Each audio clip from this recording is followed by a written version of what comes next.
So I think people are just kind of like oblivious to Parliament now and what's going on, or just don't see the big deal with this. It's only really going to make any sense or be a point at all to people like, Resistance GB and Fiona Diamond and Big Brother Watch channels, right? Because everyone else now will be like, yeah, so what, right? So we've got the big petition here, right, which is certainly about 40,000 signatures off 3 million now, which it's got 1 month. It's got 1 month to get to 3 million. So I don't know whether I think they'll probably get those signatures this month, but the debate's going to be in a few days. So you'll notice here, right there, it says, watch the debate on the UK Parliament YouTube channel, right? So what is wrong with this? Now, I've got the little hand pointer there, although it's gone really pixely now that I've zoomed in, right?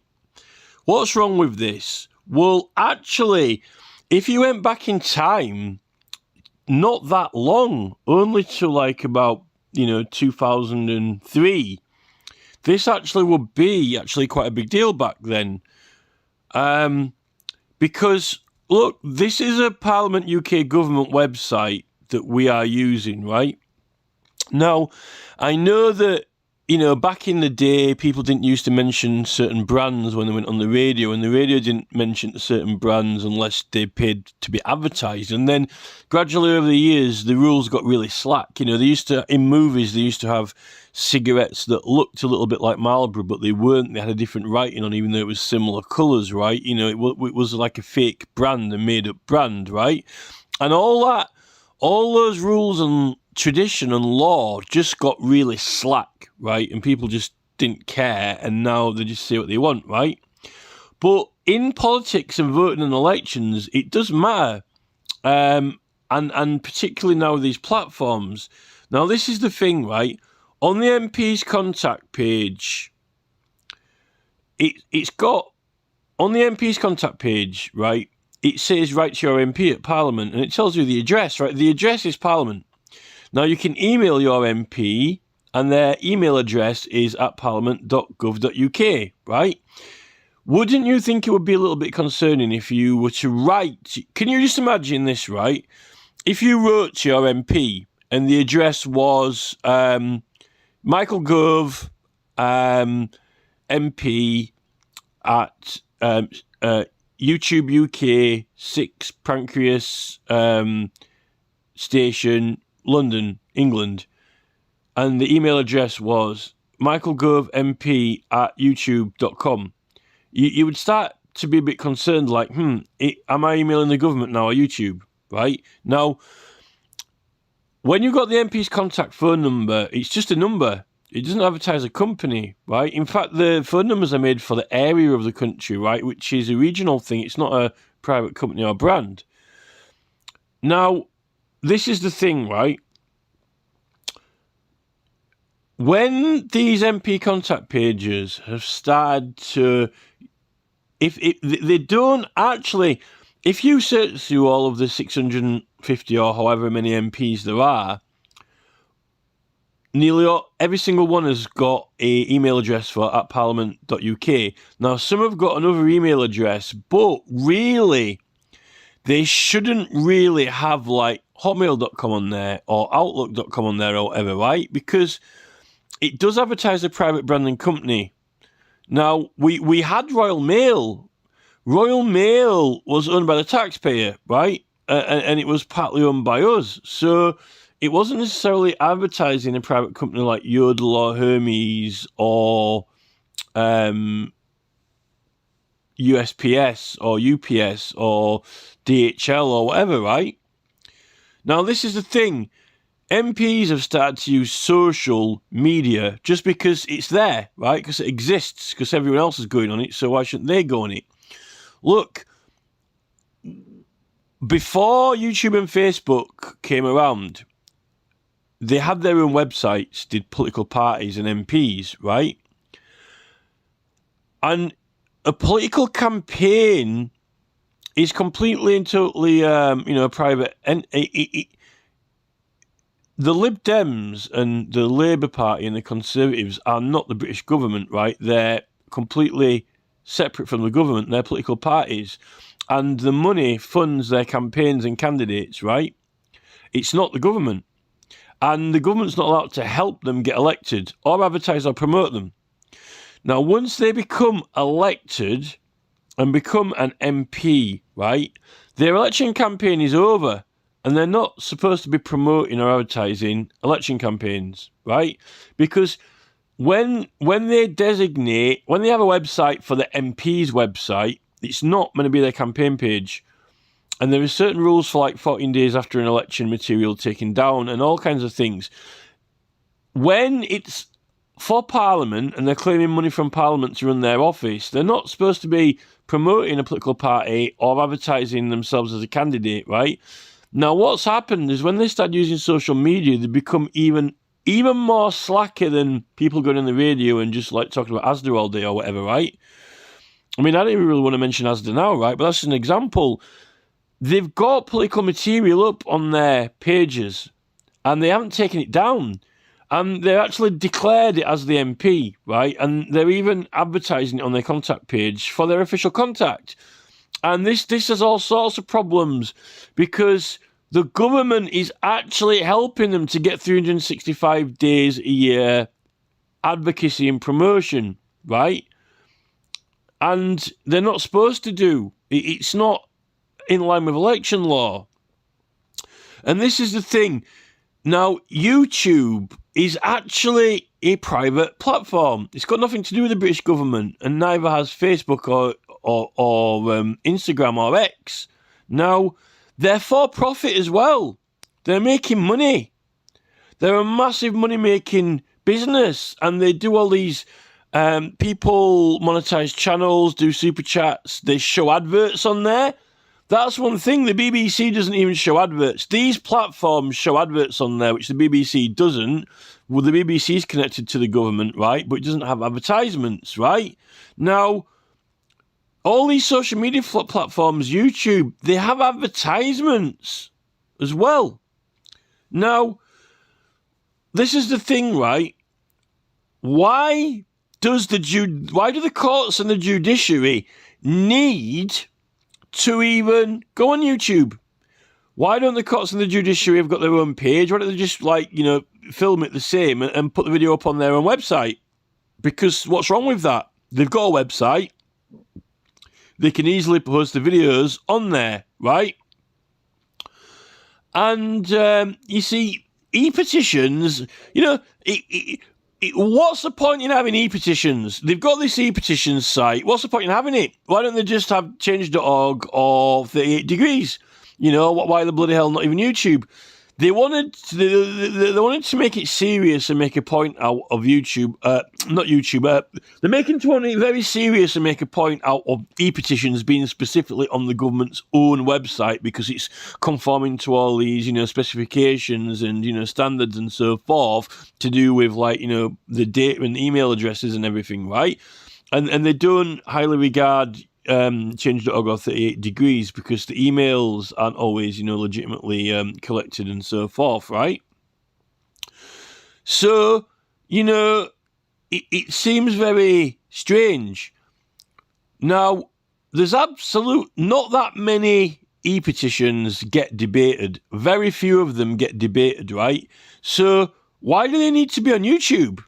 Why does Parliament need or to have a YouTube channel at all for Parliament debates? Because it can quite easily upload the videos onto its own website. They've got a web team doing all kinds of things all over across Parliament websites. They're putting history information up. They're holding records and archives and all kinds of things.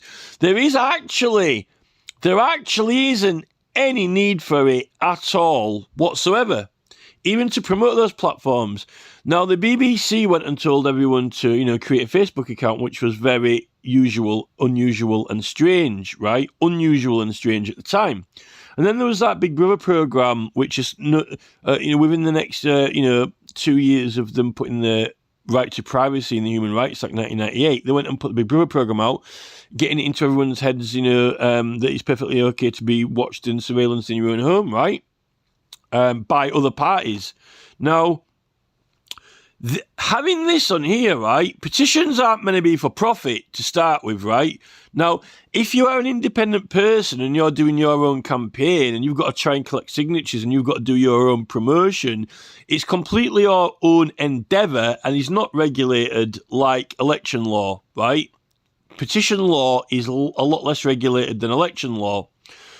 So to use YouTube and social media is okay, but it's actually Parliament and the MPs who shouldn't be using social media, private platforms, and us who should, because they're like the newspaper.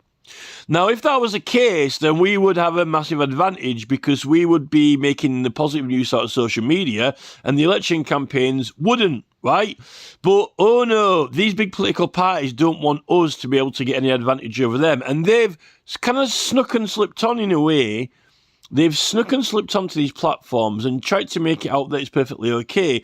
And now they're even advertising and promoting them. Now, the average person, who, watches mainstream TV and, listens to pop music and, goes to gigs and, it wouldn't actually see any problem with this and would not think there was anything wrong with it at all whatsoever. And that's how Parliament are playing it now. That's how they're rolling it. And I doubt that any complaint that anyone makes is going to make an impact into that as we are. But this is the thing. The way these platforms have been operating and enforcing and using their policy to extend further than UK law, not allowing us to have parliamentary law, and Parliament haven't backed us up on that law at all, and yet the big platforms, when they're meant to be upholding the law, and the Advertising Standards Authority and Ofcom and the Electoral Commission have actually done nothing. They've just sit back and let the political parties, who are the main offenders here, right, to paint the town red. And when you complain to the Electoral Commission, they've done nothing. This actually is a big issue, and the Petitions Committee are rubbing it in our faces here. They're actually they're giving us the rods. They're actually giving us a big pair of rods and the middle finger going, and jeering. Because this is a not-for-profit government website, and it's meant to be more stringent than the BBC with not having commercial adverts, right? So why are they even using YouTube? Now, this is where Fiona Rose Diamond's most recent latest video is relevant, because this is part of when she's saying that all of this digital ID and different systems are going to be connected. That's why they've called it One Gov. And they really like how the big platforms, because Nick Clegg was a Deputy Prime Minister of England, and he's been working on Facebook with Matt Zuckerberg. So they're being co-developed with key Knights of the Empire, servants of the British government, knight commanders and so forth, after they finish their parliamentary career, like what Tony Blair's doing, right? They shouldn't be having parliamentary debates on YouTube, and YouTube, the company, should not be advertised on here. A phone number never advertised or promoted a private company, right? It didn't, tell you that you had to be signed up with BT. It never advertised BT, And in fact, things like BT and Royal Mail, a lot of these entities and bodies sort of, originate around public ownership principles, right? I'll have to check with BT, but that's a question I don't know the answer to that, but this is my own presumption just on this one thing, that BT was something along the lines of Royal Mail, but I might be wrong about that. If I am, then I do apologise, but at least we know Royal Mail was public owned, right? It was funded by the taxpayer, and it was a service provided, right?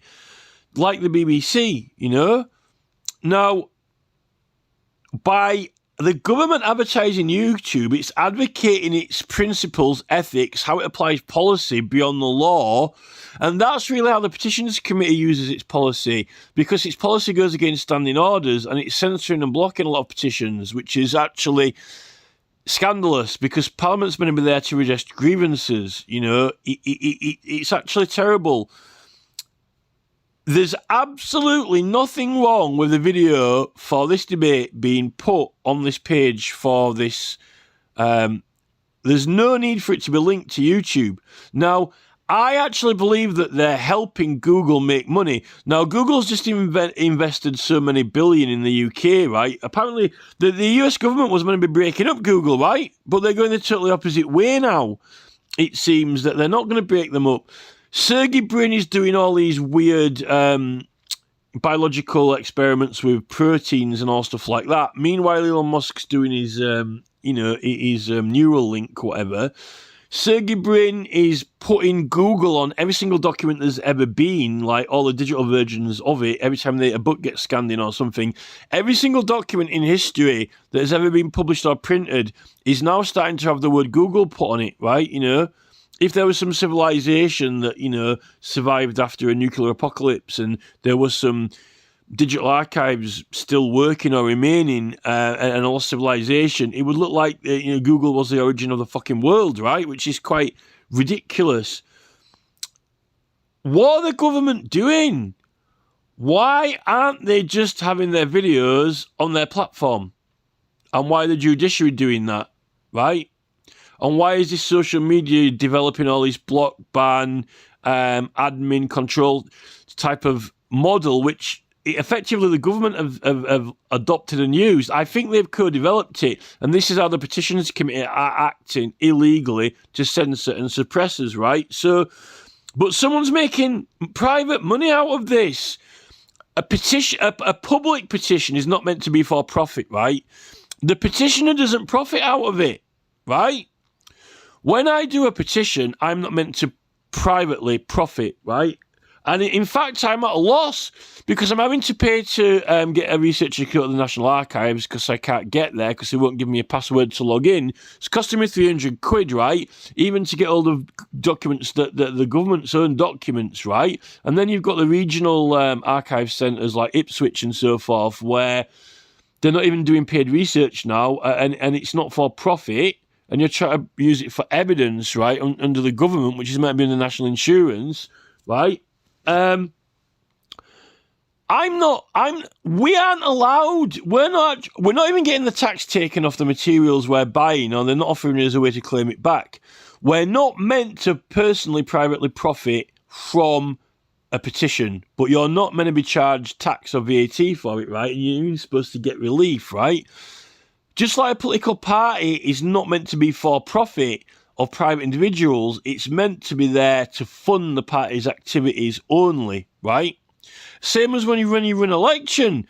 They're making YouTube even more money. They're actually helping to make YouTube private money, right? And Facebook. And they're making them into billionaires. And then Mark Zuckerberg sitting next to Donald Trump at a big business meal and saying, "Oh, I made 80 billion. I'm doing great, Donald." Right? But they're the government's making them that money. And it's not like, oh, Elon Musk's got a SpaceX contract with the government, right? When the government has got contracts with certain entities, bodies, and stuff like that, they're not actually meant to be advertising and promoting them. It's like, they're doing a job for the government, right? Okay, we're wanting this person to do this job. And there's actually some very serious issues with the local councils now where it's clear that when bodies and companies have got contracts with the council and you're having a hearing in a council which is meant to be impartial and the public are the respondents and the applicant's got a contract with the council, it cannot be impartial. If you go into a court and you've got a jury and you've got an applicant and a respondent, and the applicant has got some sort of contract with the court or the clerks or the executives and they've got long-term contracts with them, how can they make an impartial decision, right? And this is how the corporations have become corrupt, and it cannot be under the It's not under, and they took the juries out. So we're not actually getting, when you get voting in councils, you're not actually getting impartial voting anymore. And they wanted to set the juries out of the courts, and this is how it goes with the judges, right, as well. This is wrong. It's fundamentally and principally wrong, because if you think about this, right, where are the other platforms, right? Where are all the, I mean, okay, there's Threads, right? There's Threads and Facebook and Instagram, but they're all owned by Mark Zuckerberg, all three of those. Then you've got X, which Elon Musk came into that later on. And then you've got YouTube and Google, both Sergey Brin, right? But where are the English platforms? Where are the really successful English platforms?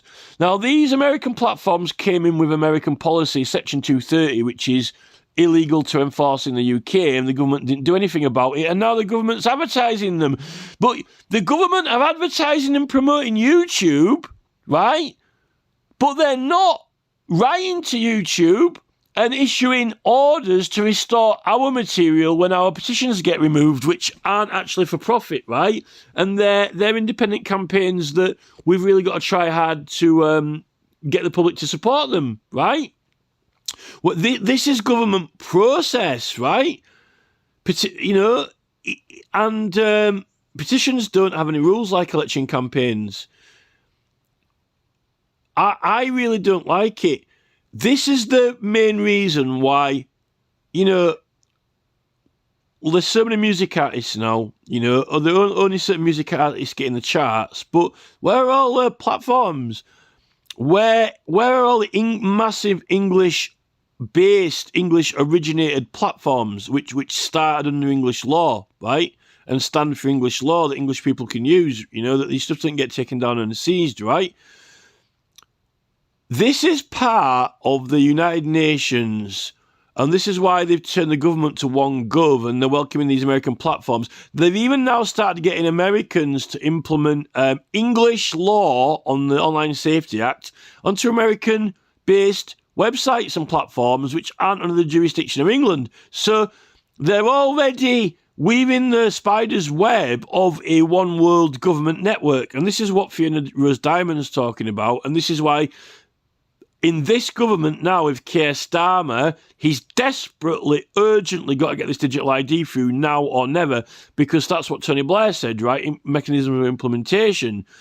And they're just doing it, whether we like it or not. And they're doing it from so many sides, from so many things, that while you're focusing on the digital ID thing, then they're getting through this automatic recovery where they don't even use the courts, to reclaim people who've been claiming job seekers or whatever without a fair trial, and all these other parts of that mechanism.